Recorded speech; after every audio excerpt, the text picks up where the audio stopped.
Après une série d'épisodes différents, extraordinaires et vacanciers, il est temps de revenir à nos moutons et d'apporter enfin une conclusion à cette question incessante sur ce podcast. Mais alors, le dev est-il un métier d'artisan ou un métier d'artiste? Faut-il un talent pour être dev? Et surtout, pouvons-nous tous nous identifier au même métier?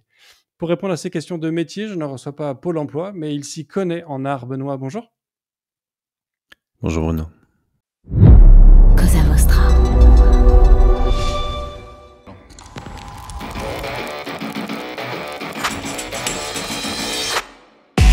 Bonjour, je suis Bruno Soulès, je suis un dev, D-E-V, pour différents, extraordinaires et visionnaires. Bienvenue dans If This Then Dev, le podcast qui veut résoudre le problème avant de passer au dev. Chaque semaine, je recevrai un expert pour décoder un sujet ou une tendance de notre formidable métier d'artisan du numérique.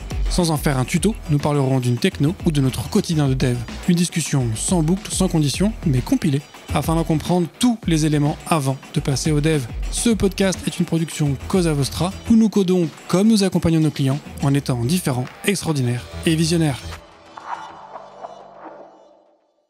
Alors Benoît, donc tu animes un podcast qui s'appelle Artisan Développeur que, à mon avis, tous les auditeurs de ce podcast connaissent.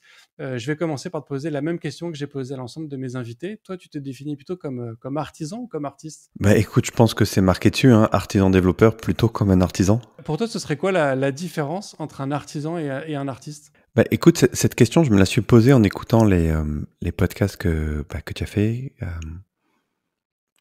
La réponse qui m'est venue spontanément, et finalement, depuis que j'y réfléchis, j'ai pas mieux, c'est l'intention en fait. C'est dans quelle intention tu fais ton métier.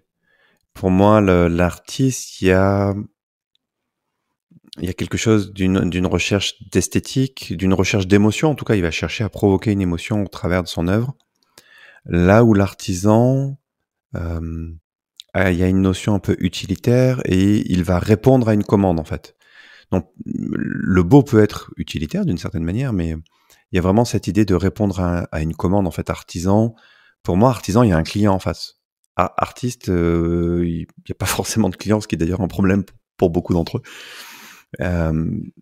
C'est le mieux que j'ai pu trouver parce que je me suis posé la question, est-ce que les deux considèrent ce qu'ils font comme un art? Et finalement, dans les deux cas, moi, en tant qu'artisan, je considère que ce que je fais est un art. Mais je me considère pas pour autant artiste. Et un artiste, j'imagine, lui aussi voit ce qu'il fait comme un art. Ah, c'est marrant ce point qui a été évoqué avec aucun des autres invités que j'ai vus. C'est-à-dire qu'effectivement, ce qu'on fait peut être considéré comme un art, et c'est pas pour autant que tu es un artiste. C'est intéressant ça comme approche. Tu vois, je me sens pas artiste. Si, je me sens artiste quand où je sens des confrères artistes quand je vois un concours où vraiment t'as les critères d'évaluation de ce qui a été produit, c'est purement esthétique. Je sais pas si tu as déjà vu ces concours où tu dois écrire du code qui compile, mais sous contrainte. Une contrainte, ça peut être, je sais pas, qu'il y ait des rimes ou qu'il y ait un certain format ou que le code soit minimaliste. Enfin, tu vois, tu peux poser comme ça un jeu de contraintes et y aller trouver une forme d'esthétisme. Alors, je comprends tout à fait que des non-techniciens puissent trouver ça complètement abscon, mais moi, il m'est arrivé de lire du code et d'y trouver une forme d'esthétique dedans, ou en l'occurrence, la plupart du temps, d'absence totale d'esthétisme. Et je sais pas, quand je parcours un fichier, par exemple, est-ce qu'il n'y a pas ce truc-là, si jamais le fichier, il est indenté avec 50 niveaux, avec des grosses fonctions, des gros trucs, je sais pas, il y a des trucs comme ça qui peuvent soit être esthétiques, soit inesthétiques. T'as jamais eu du code où tu t'es dit, putain, il est beau ce code? Oui, mais tu vois, ça c'est j'essaie de trouver une analogie parce que euh, pour moi, il y a aussi une notion, tu vois, dans l'art, c'est ce qu'on évoquait aussi avec Yannick Aleno, ce qu'on évoquait avec Oldelaf, c'est que dans l'art, il y a une volonté de toucher un peu tout le monde et de provoquer quelque chose chez à peu près tout le monde. Euh, Là où dans le code, tu vois, le fait que toi, tu vois de l'art dans certaines lignes de code ou dans certains fichiers, ça reste un truc que tu peux apprécier parce que tu es dev. Et donc, tu vois, le fichier, effectivement, est bien structuré, où tu vois la beauté, en fait, de la chose, ce qui n'est pas, du coup, accessible à monsieur ou madame tout le monde. Euh, et tu vois, pour moi, la différence, alors est-ce que ce serait pareil avec le vin? Est-ce que l'art doit être universel et toucher tout le monde? Oui, il y a de ça aussi. Euh, Je sais pas. Je me suis pas assez posé de questions sur ce côté-là parce qu'en plus, cette recherche d'esthétisme, pour moi, si elle est pas doublée d'une certaine utilité, elle va me paraître un peu superficielle ou superfétatoire ou optionnelle ou même ça peut être parfois un piège, tu vois. On peut trouver, par exemple, on peut trouver de la beauté dans l'architecture. On peut trouver dans un design qui est bien fait, tu vois. Quand tu vois la Tour Eiffel, elle est imposante, elle avait un côté révolutionnaire, il y a un côté architectural qui est intéressant. Si on fait le parallèle avec notre métier, tu peux trouver dans des patterns d'architecture quelque chose de potentiellement d'artistique, de beau, euh, et parfois c'est pas forcément la bonne solution au problème qui est posé. Et tu vois, tu évoquais aussi tout à l'heure le fait que la différence entre l'artiste et l'artisan, c'est que l'artisan en général, il est face à un client. Tu vois, j'ai reçu donc Kat Deblois, donc, qui était la chorégraphe et ancienne directrice artistique de Disneyland Paris, ou avec Julie, qui était au final, entre guillemets, aussi artiste, graphiste, plasticienne sur plein de domaines différents, qui, elles aussi, ont évoqué ce côté un peu sur commande. On l'a évoqué aussi avec Virino, qui nous expliquait que lui, quand il travaille sur commande, il travaille moins bien que quand il est effectivement libre. Mais tu vois, les autres nous expliquaient que, tu vois, Kat, quand elle parlait de Disneyland Paris, elle disait que ce qui est top avec Disneyland Paris, c'est que tu as un brief qui est hyper précis, qui est hyper cadré. C'est-à-dire que tu peux pas organiser une parade dans Disneyland Paris comme tu veux. Tu as un parcours qui est prévu, tu as une durée qui est prévue. Faut que tu plaises à toutes les langues possibles et imaginables. Faut que tu satisfasses toutes les cultures de tous les touristes qui peuvent être présents dans le parc à un instant donné. Et elle, ce qu'elle expliquait, en fait, c'est que dans ce cadre-là, en fait, comme c'est hyper cadré, elle peut vachement exprimer sa créativité. Et tu vois, donc elle répond en fait à un brief client. Et elle a cette démarche malgré tout artistique. Et elle dit même que c'est dans ce cadre-là bien structuré qu'elle peut déployer encore plus de créativité. Alors ça me surprend pas. Je pense que pour un créatif, il y a rien de plus stressant que l'absence de cadre en fait.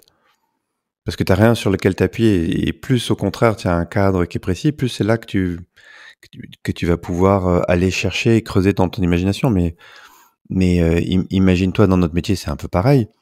Si tu démarres de la feuille blanche, il y a rien de plus stressant. En fait, tu vois, en tant que développeur, souvent, enfin, je pense que c'est arrivé des tas de fois et à tous les auditeurs qui nous écoutent, moi, ça m'est arrivé des tas de fois de me dire, OK, j'ai du temps, j'ai envie de créer quelque chose, j'ai une compétence, j'ai un savoir-faire. OK, je fais quoi, en fait?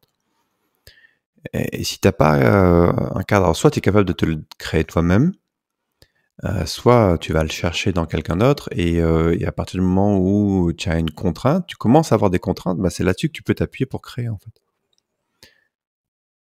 Ouais, parce qu'effectivement, si un client vient te voir et te dit je veux un site, Ouais, ok, bonne d'accord. chance. Effectivement, on a besoin d'avoir un truc qui soit un petit peu, un petit peu cadré pour avancer correctement. Ouais. Euh, Sur cette notion, je suis un peu en boucle là. Je trouve je trouve ça très intéressant ce que tu disais sur le fait que ce qu'on fait est de l'art, mais c'est pas pour autant qu'on est artiste. Est-ce que tu vois, sur ton podcast, tu parles effectivement beaucoup de la notion de craft, d'artisanat, le fait de faire des choses à l'état de l'art, comme on dit.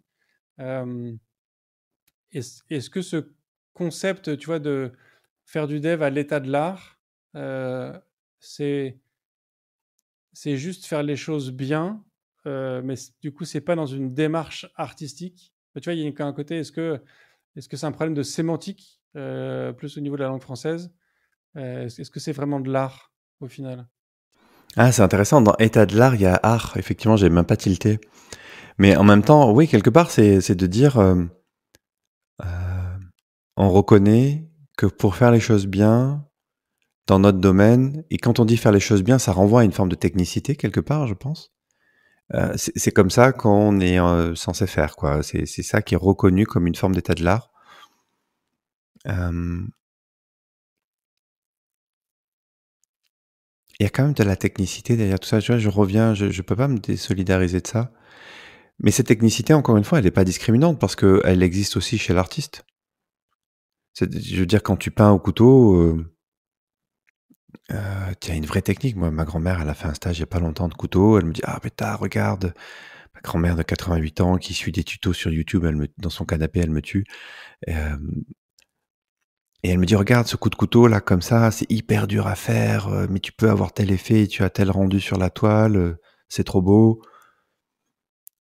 Et comment ne pas évoquer certains patterns, certaines manières de coder, même dans l'utilisation de notre IDE. Moi, je vois des fois des gars faire des screencasts et je me dis: «Mince, il a mis x2 là ou quoi? Ah non, en fait, il est à vitesse réelle». Waouh!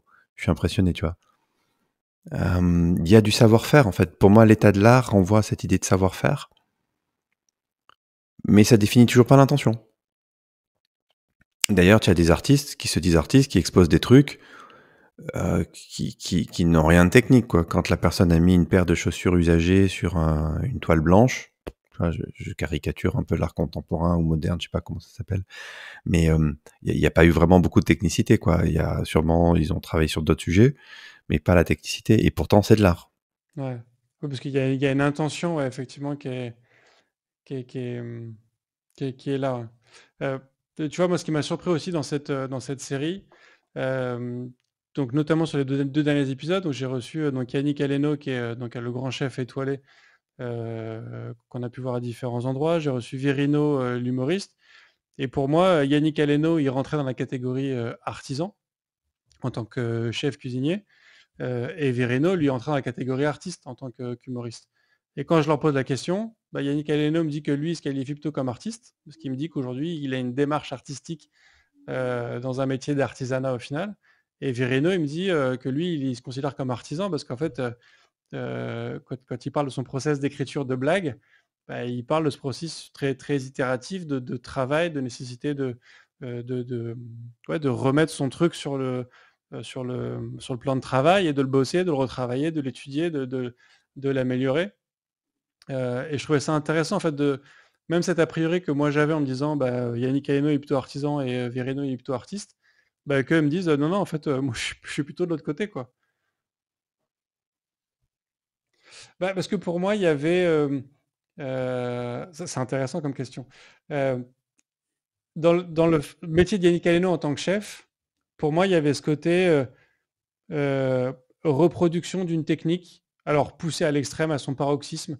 Donc c'est vraiment, tu vois, la technique de la grande gastronomie française à son point enfin, ouais, d'exception, enfin, tu vois, d'excellence exactement. Euh, et pour moi, Verino, il est sur bah, le fait de décrire quelque chose qui va générer du rire. Mais quand tu regardes un spectacle, enfin en tout cas des spectacles que moi j'apprécie, ou même le spectacle de Verino, tu as un message quand même derrière, tu as un truc global où à la fin du spectacle, en fait, tu as une espèce de morale, et tu as un message qui va résonner en toi ou pas en fonction de qui t'es. Tu as un message qui va te faire marrer, qui va te faire marrer ou pas. Euh, et c'est là où pour moi il y a une démarche qui est beaucoup plus artistique, tu vois, c'est ce côté un peu de, de, de déclencher quelque chose. Mais alors ça, qu'en le lisant, je me dis, bah, c'est vrai que Yannick Aleno, forcément, lui, il veut déclencher quelque chose avec son plat, tu vois. Mais tu vois, pour moi, c'était ça un peu le truc, tu vois, le côté euh, ouais, reproduction d'une technique versus euh, créer une émotion. Euh, ils te l'ont dit eux-mêmes, comment ils se sentaient quelque part. Est-ce que c'est pas la vraie réponse, et c'est comment on se perçoit soi-même, en fait. Euh, je reviens toujours sur cette idée d'intention, en fait. Tu vois, j'arrive pas à en sortir. J'essaye vraiment de chercher sous différents angles, mais ça revient à cette idée d'intention. Quand tu me parles de ton chef étoilé, que toi tu voyais comme quelque part un technicien besogneux qui répétait un processus et qui était stressé enfin stressé, là je mets mes mots, mais qui était préoccupé par l'excellence de son plat, versus le comédien, l'humoriste, où on pourrait croire que c'est créatif, c'est drôle, ça vient spontanément. Ben non, on se rend compte qu'en fait derrière il y a un process qui est très besogneux. L'un se considère comme un artiste, pas dans la quête qu'il mène, et l'autre finalement comme un artisan. Est-ce qu'il y a beaucoup de devs, tu crois, qui se considèrent comme des artistes? Bah, tu vois, alors, je crois qu'on en avait déjà parlé, mais moi sur ce podcast, quand les gens me disent que le dev est un métier d'artisan, moi je réponds souvent que c'est un métier d'artiste. Parce que pour moi, il y a une composante du métier d'artiste que je retrouve dans le métier de dev, c'est le côté inspirationnel. Ce que j'entends par là, c'est que on l'a tous vécu, c'est-à-dire qu'on te file un cahier des charges et tu commences à coder. Tu codes pas très bien, ça avance pas très bien, tu as l'impression que ça avance pas, et puis d'un coup, tu as une espèce d'épiphanie qui va devenir soit pendant que tu codes, soit pendant que tu fais complètement autre chose. Ça peut être pendant que tu promènes ton chien, pendant que tu prends ta douche, tu fais ta cuisine, ton ménage, je sais pas.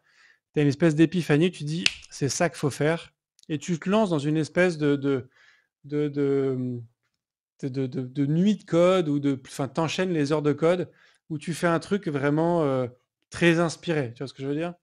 Et cette inspiration, pour moi, c'est un truc qui a besoin d'être travaillé, d'être entretenu, d'être reposé parfois. C'est-à-dire que tu peux pas coder 8 heures par jour de manière qualitative. Il y a des moments où il faut que tu passes un petit peu à autre chose. Il faut que tu t'écoutes d'autres sources de trucs pour t'enrichir un petit peu de tout ça.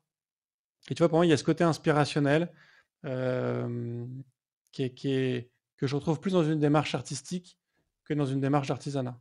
Bah, tu vois, là, tout ce que tu décris, pour moi, c'est plus le propre de la démarche créative.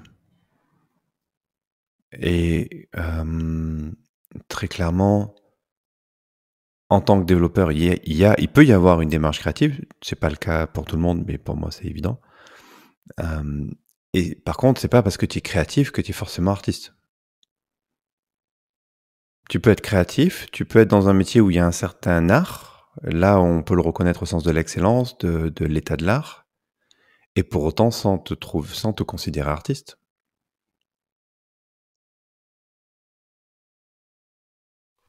Ben, je crois.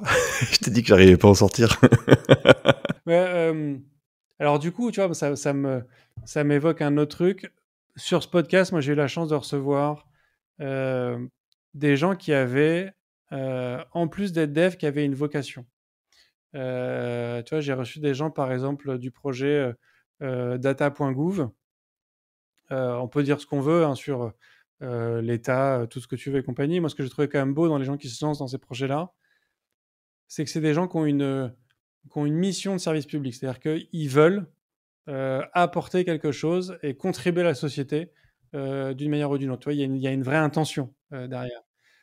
J'ai reçu des gens qui travaillent plutôt dans le monde médical, qui ont créé des apps absolument hallucinantes. Tu vois, je me souviens encore dans les premiers épisodes que j'ai fait avec Dominique Soquet, pardon, qui avait créé tout un ensemble de choses et qui me parlait de plein de trucs.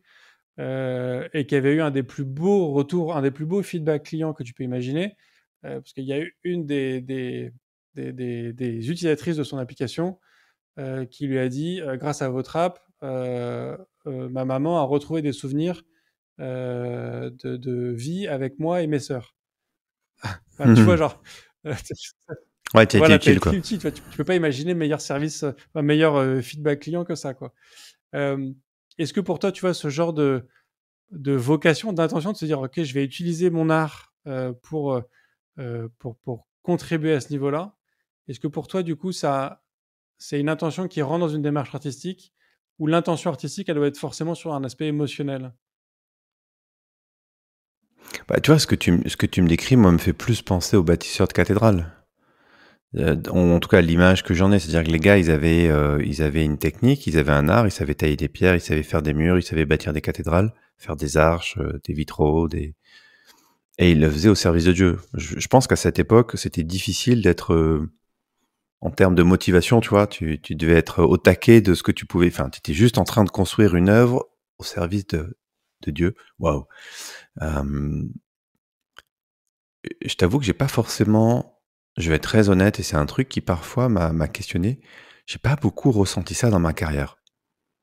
Il y a même eu des moments de lucidité où je me suis dit, tu vois, quand j'ai arrêté pendant 8 ans, j'ai eu un studio de développement où on était entre 3 et 4 et on en a fait des startups. On en a aidé à démarrer. Et je me suis dit, pendant ces 8 ans, qu'est-ce que tu as construit en fait? Quelle a été ta contribution au monde?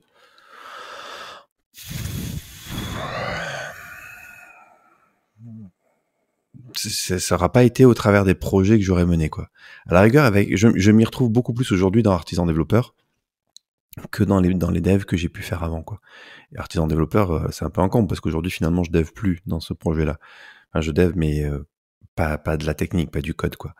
Donc, pour autant, je me suis senti artisan pendant toutes ces années, avec l'envie de faire mon travail avec un certain niveau d'exigence, avec une certaine fierté de ce qui était fait, de la manière dont les choses étaient faites, même si ça servait pas forcément à une cause qui me transportait. Je sais pas si ça vient nourrir ta réflexion sur tout ça. Si, non, complètement. Ouais. Comment est-ce que toi, tu décrirais ton processus de création? Le truc le plus abouti, on va dire, ou le plus élaboré, ça va être l'écriture d'une vidéo ou d'une formation, ou en tout cas d'un support vraiment qui va être travaillé. Et là, ça va être un processus qui va être assez proche d'un processus d'écriture, puisque je vais écrire une première version, y revenir dessus. Selon le niveau de recul que je vais avoir fait un plan en amont. Je vais vraiment y revenir plusieurs fois jusqu'à ce qu'à la relecture, j'ai plus envie de faire d'édit. Et là, après, ça peut partir en production selon le support qui est visé, que ce soit de l'écriture, que ce soit une vidéo, que ce soit un audio. Et après, il y a tout le travail de post-production. Donc, ça va être vraiment... Moi, la partie créative, elle est souvent dans l'écriture. En fait, elle passe souvent par l'écriture. Et sur la partie purement dev, parce que ça, tu codes encore, j'imagine, sur certains...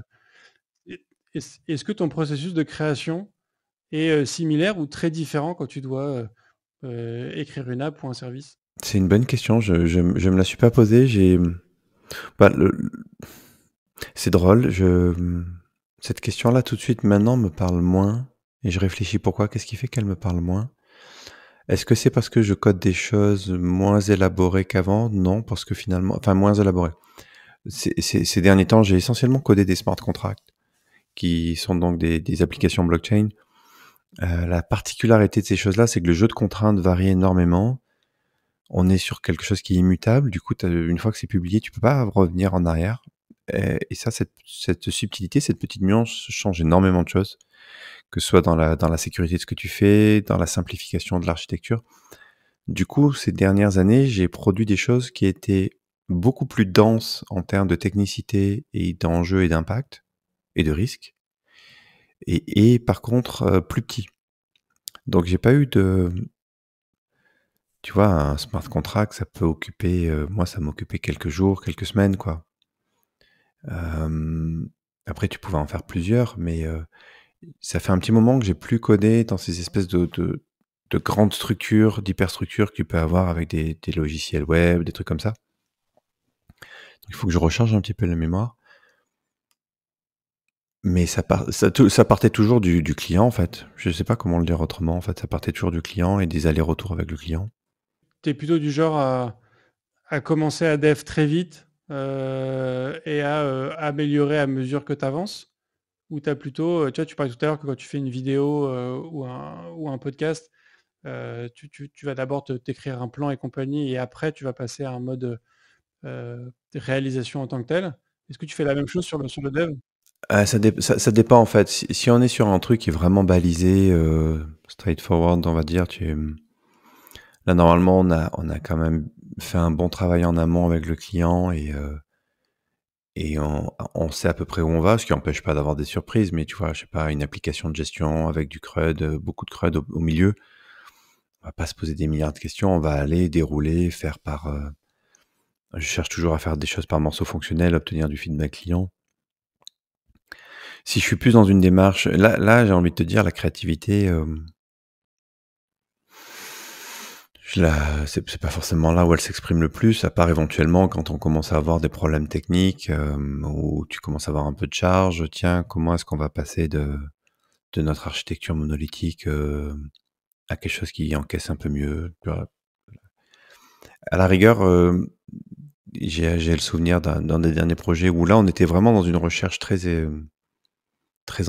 expérimentale, très empirique, où on a fait vraiment des petits pas. On avait un algo à construire, on savait qu'on voulait réconcilier des données de différentes sources, et on savait pas vraiment comment on allait s'y prendre. On avait un objectif en tête de rendu pour le client, mais sans savoir comment on allait travailler ces données au milieu. Et là, on est allé vraiment par itération, quoi. Faire poser une première brique, le faire tourner, voir avec le client, le faire vivre, mettre pas mal d'huile de coude au milieu pour pour faire la jonction de tout ce que l'algo était pas capable de faire, pour faire émerger de nouveaux patterns, de nouvelles choses, remettre une couche d'amélioration à l'algo et comme ça améliorer l'algorithme de compilation des données, quoi. Mais tu sais, quand tu as parlé de cette espèce d'élan, tiens, tu as parlé avec un client derrière, tu fonces dans le code, tu as un peu ces trucs qui te prennent, qui t'emportent et qui font que tu codes toute une nuit, par exemple, tu vois, ces trucs-là. Ça me rappelle des souvenirs de jeunesse, mais aujourd'hui, je ressens plus du tout ça, en fait. Et ça m'interroge. Ça m'interroge d'autant plus que là, en ce moment, j'accompagne mon fils pour devenir développeur, et je vois ça chez lui, en fait. Et très honnêtement, je m'interroge, je me dis, est-ce que c'est que ces choses-là ne me nourrissent plus? Est-ce que je suis devenu un vieux con et maintenant je suis tellement dans une structuration du process que ça me viendrait même pas à l'idée de commencer à coder si j'ai pas les idées très claires de ce que veut mon client, parce que je me suis fait bananer trop de fois. Enfin, je me suis banané trop de fois. Et en même temps, dans cette impulsion que tu évoquais, il y avait quelque chose qui était je sais pas, de l'ordre de s'emporter, quelque chose qui est extrêmement satisfaisant d'un point de vue émotionnel. Tu rentres, je sais pas si tu en es conscient, mais tu as décrit quelque chose qui est ce qu'on appelle les états de conscience modifiés, que j'ai vécu pendant longtemps. C'est-à-dire que quand on code, quand on est vraiment absorbé dans ce qu'on fait, il y a ce concept de flow où on peut rentrer dans un état de conscience modifié. Où on oublie de manger, de dormir. Mais qui est incroyable. Mais qui est juste incroyable en termes de, je sais pas ce qu'on produit comme hormones en ce moment-là, mais c'est de la drogue, c'est de la bonne, quoi. Et bon, c'est pas toujours facile à vivre pour ceux qui sont autour de nous, pas facile à comprendre. Mais je vais t'avouer un truc, ça fait longtemps que je l'ai pas vécu. C'est intéressant parce que quand tu disais qu'effectivement ça fait longtemps que tu n'as pas vécu ça, je me faisais la réflexion que c'est vrai que moi ça fait effectivement aussi un petit moment que j'ai pas connu ça. Donc se pose effectivement la question de est-ce que c'est une question de maturité, c'est-à-dire que est-ce que c'est des trucs dans lesquels tu t'emportes quand tu es plus facilement plus jeune, ou est-ce que c'est que la passion a disparu? Et en même temps, je réalise que moi je l'ai eu encore récemment sur des nouvelles technos. Et du coup, ma question pour toi, ce serait, donc toi tu fais des smart contracts depuis quelques temps, c'est forcément assez récent parce que la blockchain n'est pas un truc qu'on exploite beaucoup depuis forcément plus de 10 ans. Est-ce que tu as quand même vécu ce genre d'emballement quand tu commençais la blockchain? Ouais, clairement, ouais. Mais c'est d'ailleurs ce qui m'a fait partir là-dedans, c'est ce paradigme d'être d'être immutable, ça m'a fait vraiment vriller, en fait. Parce que si tu y réfléchis 2 secondes, imagine qu'on te dise, OK, tu vas faire ta web app, ton application web, et une fois qu'elle sera en prod, tu ne pourras plus la toucher. Et ton application web va probablement brasser des millions. S'il y a le moindre bug, s'il y a la moindre faille, tu peux te faire tout voler. Tu te rends compte que le jour de la mise en prod, t'es pas serein, quoi. Et donc, heureusement, ce qui fait que ça marche, c'est que, il y a des techniques d'audit qui permettent d'aller chercher des choses. Il y a aussi beaucoup de bugs, tout simplement. Tous ne sont pas identifiés. Il y a aussi beaucoup de pertes. Il y a aussi des trucs qui résistent bien. Donc, c'est un écosystème vraiment à part entière, mais ce postulat de base a invalidé complètement plein de postulats que je pouvais avoir avant, qui étaient au contraire de dire, mets en prod rapidement, tant que c'est rapide de mettre en prod, tu peux toujours revenir sur ce que tu as fait, à moins que ton logiciel gère des vies. En fait, même s'il y a de l'argent au milieu, la plupart du temps, tu peux tout à fait revenir en arrière. Donc, il y a pas de stress à avoir. Tu veux, ça a complètement invalidé plein de choses. Aujourd'hui, il m'arrive de faire du code un peu indenté parce qu'en fait, passer par une méthode et une direction, c'est du gaz un petit peu plus, ça coûte plus d'argent. Donc, comme tu payes au runtime sur la blockchain, tu réfléchis tes critères d'optimisation et même de contraintes de design de manière différente. Et je fais parfois du code que je trouve pas terrible, mais parce qu'en fait, il répond aux contraintes de la blockchain. Et donc oui, ça m'a complètement restimulé quand j'ai découvert cet écosystème-là. Ça m'a complètement restimulé et donné envie de m'y plonger à fond. Parce que la technique sur de l'écriture de code d'application, qu'elle soit mobile, web ou compagnie, je sentais bien que j'avais plus le feu sacré que je pouvais avoir, en fait. Et j'aimais toujours continuer à en parler. J'avais toujours du plaisir à accompagner d'autres développeurs à résoudre des problèmes. Par exemple, c'est des périodes où j'ai pu binômer sur des problèmes techniques et c'était cool. Mais je me rends compte que moi, me manger les contraintes techniques, la difficulté technique, aujourd'hui, ça me fait plus vibrer en fait. Et même dans la blockchain, ça a duré un temps. Je suis en train de m'interroger si ça me nourrit toujours. Ça m'a azimuté les neurones pendant un moment et c'était très cool. Et là, je suis vraiment dans une phase de OK, est-ce que c'est là-dessus que j'ai envie de continuer quoi? Je pense que c'est au-delà de la nouveauté, en fait. C'est qu'il y a une espèce de, j'ai presque envie de dire, d'euphorie à découvrir un truc et avoir envie de, de, de, de creuser le sujet à son maximum, à son paroxysme, et d'aller vraiment le plus loin possible. Et puis, il y a un moment où tu as l'impression d'avoir un peu tout vu, et tu te dis, ok, j'ai vu ça, je sais faire ça. Enfin, tu vois, t'as plus. C'est peut-être d'ailleurs le challenge de dire, en fait, je sais tout faire. Enfin, tu vois, j'arrive plus face à un truc en me disant, ah merde, je sais pas faire, il faut que j'apprenne un truc. Tu as l'impression d'être capable de faire à peu près tout ce qu'on pourrait te demander sur le sujet en question. Alors, de manière absolument prétentieuse, oui, hein. C'est-à-dire que je sais que je sais que je ne le suis pas aujourd'hui, capable. Mais si tu me mets un challenge entre les mains, dans l'absolu, je sais que avec en quelques semaines, je pourrais me former, je pourrais apprendre les langages qu'il faut, les technos qu'il faut. Si je suis vraiment porté par le truc, j'ai la capacité de travailler des 40, 50 heures par semaine. Mais c'est vrai que c'est plus un challenge qui est stimulant. Par contre, je remarque, accompagner mon fils aujourd'hui qui veut devenir développeur sur ce chemin-là me stimule énormément. Alors, il y a sûrement un côté parce que c'est mon fils aussi, mais intrinsèquement, je trouve ça stimulant. Et je me dis que d'ailleurs, quand j'envisage l'avenir, ce que je me vois plus guider des développeurs que de développer moi-même. Tu vois, c'est un peu les réflexions du moment. Donc, je reste profondément attaché à mon métier. J'ai du mal à me dire que je vais arrêter le dev, en fait, tu vois, ça me paraît incongru. Et pourtant, je sens l'envie de le vivre différemment, en fait, de le vivre d'une autre manière. Est-ce qu'au final, on ne pourrait pas comparer, de manière très résumée, mais comparer ta période dev web, dev blockchain à la période cubiste, puis la période bleue d'un Picasso, par exemple? Alors que tu me compares à Picasso satisfait mon ego et en même temps me questionne, mais Non, mais tu qu'est-ce vois, que tu veux dire par là? il a eu une période, donc effectivement, il a eu une période cubiste, une période bleue. Donc c'est une période où il a exploré un truc. C'est-à-dire qu'il a eu cette espèce d'élan, exactement, ouais. Et il a exploré à fond. Et puis à un moment, il s'est dit, en fait, j'en ai fait le tour. C'était stop, c'était fun, c'était intéressant, j'ai appris plein de trucs. Mais maintenant, je passe à autre chose. Et tu vois, sa période bleue, il l'a exploré aussi sur des tas de supports très différents.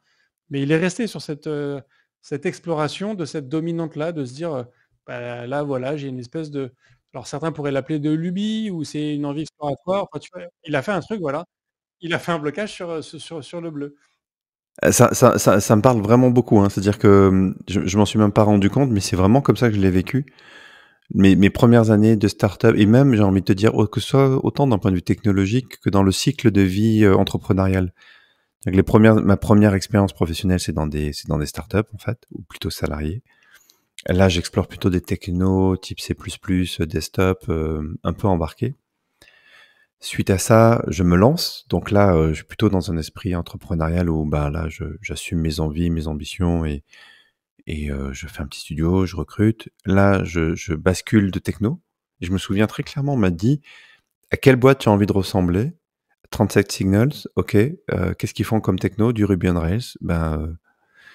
Si moi je suis convaincu que le langage structure ta manière de réfléchir, et donc je m'étais dit si jamais je veux leur ressembler en termes d'entreprise et de manière de réfléchir, il faut que j'utilise les mêmes outils qu'eux pour m'imprégner de la même culture. Donc j'étais parti là-dessus. Finalement, au cours du temps, on a fait du mobile, mais là j'avais plus les mains dedans. Et après, quand on a arrêté le studio, ça a été un vrai renouveau de redevenir freelance, tout en changeant de stack technologique. Et de partir dans la blockchain, ça c'était il y a un peu plus de 2 ans, 2 ans et demi, 3 ans. Donc oui, complètement. Et là aujourd'hui, j'ai l'impression que je suis un peu une bifurcation sur la blockchain. Soit j'enfonce le clou et j'y plonge complètement et je continue mon chemin, notamment dans dans certains aspects, notamment l'audit, où j'ai commencé à faire des choses et c'est assez prometteur. Soit je fais autre chose. Et aujourd'hui, je suis pas mal embarqué par des envies entrepreneuriales. Et puis je t'ai dit, résoudre des problèmes techniques, est-ce que c'est vraiment encore ce que j'ai envie de faire de mes journées? Tu vois, artisan développeur, j'ai vraiment eu ce sentiment-là aussi, d'avoir fait un peu le tour du sujet, de l'angle de, si tu veux, pendant 5 ans, artisan développeur, l'envie, c'était de montrer aux autres qu'une autre manière de faire était possible, de montrer à d'autres développeurs qu'ils n'étaient pas seuls, qu'on pouvait faire les choses autrement, qu'on pouvait faire des choses qui nous rendent fiers, faire des choses qui nous rendent heureux, dans un contexte qui soit épanouissant et pas quelque chose d'écrasant. Il y avait vraiment une envie d'aider mes confrères à s'émanciper en fait d'une certaine pression, parce que je trouve que le pouvoir est beaucoup trop dans les mains, soit du marketing, soit du biz, et qu'on a notre place à prendre vraiment et pas être juste des exécutants en fait. Donc il y avait cette envie-là de transmettre ça et de dire oui, il y a certaines techniques, le craft, oui, ça peut, c'est bien, oui, ça peut, on peut vivre les choses autrement et le monde des bisounours existe. Et cet été, j'ai fait un épisode qui disait en substance, ben, j'ai l'impression d'avoir fait le tour du sujet en fait. J'ai plus envie d'évangéliser comme je le faisais jusqu'à maintenant. J'ai plus d'idées nouvelles, j'ai plus. Alors peut-être aussi parce que ma pratique a pas forcément beaucoup évolué. J'imagine que si je continue à être très actif en dev, peut-être que j'aurai de nouvelles idées.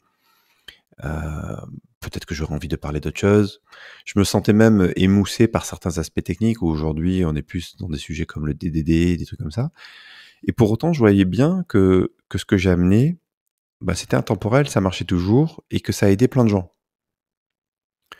Et donc là, j'ai envie d'orienter les choses d'une autre manière, non plus d'évangéliser et de dire le craft c'est bien et ça peut être utile et ça peut rendre les gens heureux, mais d'aider les gens qui portent ce message-là au sein de leurs entreprises à le faire de manière plus professionnelle, plus apaisée aussi. Parce qu'aujourd'hui, quand il y a un craft dans une boîte, la vie est dure, hein, de beaucoup de gens. Sauf si tu es dans une boîte vraiment très réceptive, ce qui est le cas finalement de peu de sociétés. C'est-à-dire que le podcast a certainement contribué à fabriquer toute une génération de frustrés en fait. Parce qu'ils se sont rendus compte à un moment donné, mais si tu veux, la quantité de témoignages que j'ai eu qui étaient dans ce sens-là, à un moment donné, me frappe. Et là, je suis en train de prendre conscience d'un truc. J'ai certainement fait beaucoup de frustration aussi. Il y a des gens qui en avaient un peu marre de leur métier, savaient pas trop où ils en étaient. Ils sont tombés sur le podcast, ils ont commencé à écouter. Ça a allumé une petite flamme qui sont allés nourrir par eux-mêmes. Ils ont mis du bois, ça a donné un grand bûcher. Ça fait une très belle flamme. Et au moment d'y aller dans la vraie vie et d'amener ça dans l'entreprise, ils se prennent un mur en général. Et là se pose la question, qu'est-ce que tu fais? Et pour l'instant, la réponse la plus évidente qui vient et qui marche le mieux, il faut le reconnaître, c'est je démissionne et je vais ailleurs. Et je vais trouver un endroit qui soit propice. Moi, j'ai envie d'aider ceux qui se disent non, ça vaut le coup de rester un peu, quoi. Au moins d'essayer d'insuffler quelque chose parce que quand tu arrives à embarquer ta boîte avec toi, d'abord c'est hyper gratifiant. Ensuite, tout le monde n'a pas envie de partir. Il y a plein de raisons, plein de contraintes, d'envies qui font que tu n'as pas forcément envie de quitter ta boîte. Et donc, j'ai envie d'aider aujourd'hui ces gens-là. Donc, tu vois, je prends le même projet, je parle du même sujet, et pour autant, je vais l'aborder d'une manière complètement différente maintenant.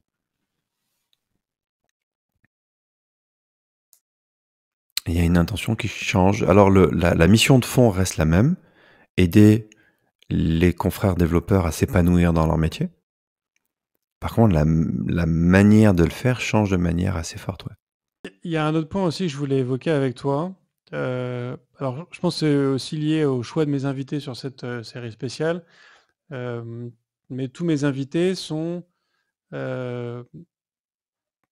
arrivés à une certaine maîtrise de leur art et sont à un certain niveau d'excellence. Tu vois, il y avait Sandrine, qui effectivement était joaillière, mais qui était quand même meilleur ouvrier de France dans son domaine. Yannick Aleno, chef étoilé. Caroline aussi, qui travaille dans le monde du luxe, dans la maroquinerie, mais dans la partie assez plutôt luxe. Verino, qui est un humoriste reconnu. Tu vois, comme Oldelaf, pareil, qui est un musicien reconnu. Tu vois, on était quand même sur des gens qui étaient arrivés à un certain niveau d'excellence de leur métier. Et moi, il y a un truc qui m'a marqué, c'est que chez tous, il y a une curiosité qui va aussi au-delà de simplement leur art ou leur métier principal. quand tu parles à Caroline, elle prend donc elle est capable de faire des tas de choses avec du cuir, mais si elle prend un cuir en main, elle est capable de te dire si c'est du cuir de vachette, de mouton, de serpent, de machin. Elle est capable de te dire comment le cuir a été tanné, comment il a été préparé, avec quoi il a été verni. Tu prends Sandrine Joaillier, pareil, tu vois, elle a une expertise de comment tu vas fondre l'ensemble des matériaux, ce que tu mets. Enfin, tu vois, une connaissance qui va au-delà de juste, voilà, moi ce que je sais faire, c'est assembler les trucs. C'est aussi comment est-ce que les trucs que j'assemble sont faits eux-mêmes au-delà de ça. Et ce que je trouve intéressant, en fait, c'est que, donc moi sur le podcast, maintenant, je fais de la vidéo, je fais des extraits sur TikTok. Et j'ai une vidéo sur TikTok qui a explosé. J'ai fait plus de 80 000 vues, ce qui est colossal à l'échelle des vues de mon compte TikTok, où en fait, je recevais le tech lead de l'équipe Android de Deezer, qui a dit à un moment qu'il regrettait que en entretien, il voit de plus en plus de devs qui ne connaissent pas la différence entre TCP et UDP. Alors forcément, j'en ai fait un extrait que j'ai mis sur TikTok. Et la vidéo a explosé, notamment parce que dans les commentaires, il y avait une espèce de guerre entre enfin, vraiment de guerre rapide, mais c'était pas non plus. Il y a eu un débat en fait entre les devs qui disaient bah oui, c'est vrai qu'aujourd'hui on s'en fout de connaître la différence entre TCP et UDP, c'est pas grave. Et d'autres devs qui disaient mais non, c'est hyper important, il faut tout savoir, il faut savoir comment fonctionne l'ordinateur, comment fonctionne le réseau. Quand tu fais du dev, il faut aussi s'intéresser à ce qui se passe autour. Et tu vois, là, les 8 personnes que j'ai reçues sur cette série, bah, ils ont cette culture générale qui dépasse leur simple métier. Euh, Est-ce que pour toi, ça, ça rentre dans cette distinction artisan-artiste? Est-ce que pour toi, c'est un indispensable sur un métier de développeur d'avoir cette vision un peu globale? Est-ce que c'est juste une démarche d'excellence? Comment est-ce que toi, tu perçois ce genre de choses? Pour moi, ça rentre complètement dans cette question d'excellence et de jusqu'où tu veux aller en fait. Si on reprend la métaphore des cathédrales, est-ce que ça te convient de juste tailler des pierres et de éventuellement savoir les assembler en mur, ou est-ce que tu as envie d'aller plus loin et d'être capable de construire une arche et une cathédrale tout entière en fait? J'ai un souvenir très précis pour répondre à ta question. Une fois, je binomais avec un développeur qui bloquait vraiment sur une erreur simple. Je crois une question de résolution de nom de domaine, de DNS. Et je me rends compte à ce moment-là que le gars ne sait pas ce qu'est un DNS. Et tu pourrais te dire, dans la vie d'un développeur, savoir ce qu'est un DNS est inutile dans 99,9% des cas. Sauf que là, c'était devenu bloquant pour lui. Et il comprenait pas, il bloquait et il n'arrivait plus à avancer. Et là, j'ai pris conscience à ce moment-là pour la première fois à quel point mes 5 ans d'études fondamentales m'avaient été utiles, de formation initiale, je veux dire. Et je vais revenir sur cet exemple-là. En ce moment, j'accompagne mon fils que je coach pour apprendre le métier. Et je lui tiens ce discours. Tu n'as pas besoin de connaissances fondamentales pour commencer à travailler. Par contre, si tu n'acquiers pas ces connaissances fondamentales, tu seras bloqué. D'où l'importance pour moi d'aller les chercher. Après, la question, c'est comment tu le fais, dans quel ordre. Est-ce que c'est l'université, la fac, l'école d'ingénieurs, les cours en ligne qui peuvent t'apporter ces connaissances fondamentales? Il y a aujourd'hui beaucoup plus d'options que quand je me suis formé moi à l'époque, par exemple, en formation initiale. Mais très clairement, moi, je vais faire partie, alors en disant ça, j'ai l'impression peut-être de faire partie des vieux cons, mais je veux dire, quand je fais une allocation mémoire en C++, je sais tout ce que ça veut dire jusqu'au microprocesseur parce qu'en fait, j'ai construit un ordinateur de A à Z dans mon parcours d'études. J'ai construit physiquement un ordinateur puisque j'étais à cheval sur une école d'électronique et d'informatique. J'ai construit un microprocesseur. Je sais comment ça marche un BIOS parce que j'en ai écrit un. Je sais comment ça marche un système parce que j'en ai écrit un. L'allocation mémoire, c'est une des premières fonctions que fournit un système, en fait. Et pendant longtemps, je n'avais pas conscience à quel point tout ce bagage m'était en fait utile au quotidien. Parce qu'au quotidien, je sais comment le truc fonctionne. Alors évidemment, les puces d'Intel d'aujourd'hui ou de Mac, c'est plus celles d'avant. Mais une interruption processeur ou des trucs comme ça, je sais comment ça fonctionne et j'en ai tout le schéma. Donc oui, je pense que c'est hyper utile. Et je pense que tu vas plus loin, plus fort, plus intense si tu connais toutes ces choses-là. Et si tu les connais pas, t'es vite bloqué en fait. C'est pas indispensable pour faire, mais c'est indispensable pour avancer. Ouais, je pense, ouais. Et puis même dans ce que tu es capable de faire, tu vas tout taper des limites à un moment donné, quoi. Mais regarde aujourd'hui la quantité de développeurs qui effectivement ne savent plus faire d'algo, qui ne savent plus comment fonctionne un système parce qu'on a tellement abstrait les choses qu'ils en ont plus besoin. Et donc, plus besoin de l'enseigner non plus. Donc, ils arrivent, surtout avec la multitude de formations qui arrivent, c'est plus forcément des choses qu'on enseigne parce que, notamment si tu réfléchis à un parcours court de quand tu dois apprendre à être dev en quelques mois, est-ce que tu as vraiment le temps d'acquérir des connaissances fondamentales? Non, pas vraiment, tu vois. Je sais pas, je vais revenir sur HTTPS. Est-ce que tu as besoin de savoir que derrière, c'est de la cryptographie asymétrique basée sur de l'algo RSA et qu'est-ce que ça veut dire en termes de nombre premier? Est-ce que tu as besoin d'avoir toute la théorie mathématique qui est derrière? Non. Mais par contre, quand j'implémente de la sécurité, le fait d'avoir tout ce bagage mathématique et d'avoir fait ça pourtant il y a 20 ans, ça m'aide en fait. Est-ce que tu structures ton process de veille et justement d'ouverture des chakras vers vers ce domaine? Est-ce que pour toi, c'est une démarche consciente que tu as vraiment processisée et structurée sur ta semaine ou sur ta journée? Ou est-ce que c'est un truc naturel que tu fais de manière instinctive? Non, je vais être honnête là-dessus, je suis pas très bon. Et je m'en rends compte, je suis pas très bon. Là où je m'en sors bien, c'est quand j'ai besoin de faire quelque chose, je sais aller chercher l'info, je sais me former, je sais acquérir la compétence. Mais cette espèce de travail de fond pour se tenir au courant de ce qui se passe, je suis pas très bon. À la rigueur, je suis meilleur pour construire un réseau, pour comprendre un peu les tendances dans ce que je consomme.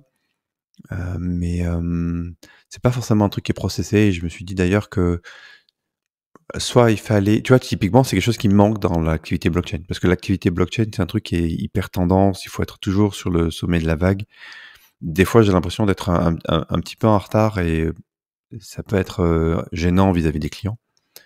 Je me suis vraiment posé cette question de me dire si vraiment tu persévères dans cette voie-là, il va falloir que tu structures un truc autour de ça. Alors que par contre, étrangement, guider mon fils à structurer sa veille, j'ai très bien su le faire. Et alors lui, il applique à la lettre, quoi. Je lui ai dit, écoute, voilà, toi, ton objectif, c'est de préparer ton employabilité demain. Tous les jours, tu dois faire ça, ça, ça et ça. Et j'ai été capable de lui faire une liste de toutes les actions qu'il devait faire, 1 heure par jour. Et c'est tellement d'actualité que j'ai pas de recul dessus, je peux pas t'en dire plus. Mais ça m'a vachement questionné de me dire, ah ouais, quand il a fallu que j'établisse une routine pour quelqu'un d'autre, ça m'a paru assez facile et en me posant un quart d'heure, j'ai réussi à trouver quelque chose qu'en plus je trouve assez pertinent et qui déjà en 1 semaine porte ses fruits. Et pourtant, c'est pas forcément quelque chose qui est évident pour moi-même. Tu vois, ça m'interroge. Le cordonnier est toujours le moins bien chaussé. Non, ça, je déteste cette expression-là. Je vais le lire différemment. C'est que finalement, j'ai su faire sans, c'est que j'en avais pas tant besoin que ça. Pour autant, je me rends compte que ça bloque aussi sur certains sujets, tu vois. Si demain je devais passer un entretien d'embauche, je pense que je serais un peu rouillé, quoi, en fait. Et pourtant, tu vois, j'anime un podcast qui est suivi par des milliers de personnes. Je suis capable de créer du contenu. Je suis capable de faire plein de choses que peu de gens peuvent faire. Mais sur des trucs assez standards, je me sens un peu rouillé, quoi. Ouais. Bon, c'est aussi que tu es peut-être arrivé à un niveau où tu es plus censé faire des tests techniques en entretien d'embauche. C'est peut-être aussi ça, il y a une différence de... Ouais, ça me fait rire d'ailleurs quand je vois les gens, les quelques fois ou ces dernières fois où j'ai fait passer, moi en tant que candidat, un test. Ouais, c'est vrai que ça fait sourire. T'as envie de leur dire, mais tu devrais orienter. Pour terminer, du coup, comme tu es un peu la conclusion de cette série spéciale, si on devait essayer de conclure un peu tout ce qui s'est dit sur tous ces épisodes, de toutes nos réflexions aussi à l'instant. Donc certes, toi, tu as le podcast artisan développeur, donc tu es peut-être un peu biaisé sur cette conclusion. Mais du coup, comment est-ce que tu verrais, pour synthétiser un peu ce métier de dev, d'artisan et d'artiste, comment est-ce que tu vois tout ça se structurer, s'agencer? Ah bah oui, moi je vais être de parti pris. Pour moi, on fait un métier d'artisan. Un métier d'artisan qui contient de l'art si on a envie de creuser, tant sur la dimension technique que même esthétique par moment. On est des artisans avec pour moi, un artisan, c'est quelqu'un qui a une certaine conscience professionnelle, qui se remet en question, qui a envie d'avancer, qui qui est dans une voie d'excellence, en fait. Du coup, alors merci beaucoup Benoît du coup pour cet échange. Cet épisode sera diffusé lors de la rentrée scolaire de septembre. Est-ce que, je sais pas, est-ce qu'il y a des ressources que tu veux conseiller, soit des livres, des podcasts, des choses, est-ce qu'il y a des endroits sur lesquels on peut te retrouver, soit dès maintenant, soit prochainement? Alors, pour moi, pour ce qui me concerne, pour mes médias, c'est essentiellement le podcast qui est le plus vivant, ou le blog d'ailleurs, artisandéveloppeur.fr, ou le podcast éponyme, Artisan Développeur. Il y a même une chaîne YouTube, Artisan Développeur, qui est plus trop vivante, mais de toute façon qui contient pas mal d'archives qui, elles, sont, à mon avis, toujours d'actualité, et que je remettrai en route dès que j'aurai de l'énergie à y consacrer. Quant à ce qui est d'une ressource extérieure, il faut que tu m'aides un petit peu. Sous quel angle tu aurais envie de... Alors là-dessus, oui, non, ça peut être vraiment ce que tu veux. Ça peut être un livre, ça peut être un film, ça peut être une série, ça peut être technique ou non technique. En sachant que, tu vois, sur mes précédents invités, dans le scope de ce qui a été recommandé jusque-là, on va une suite de cours Swift disponible à Stanford jusqu'au Petit Prince. Donc, tu vois, les possibilités sont assez vastes. Mais tu vois, est-ce qu'il y a quelque chose qui, pour toi, doit être consommé, lu, vu, entendu à tout prix par le plus de gens?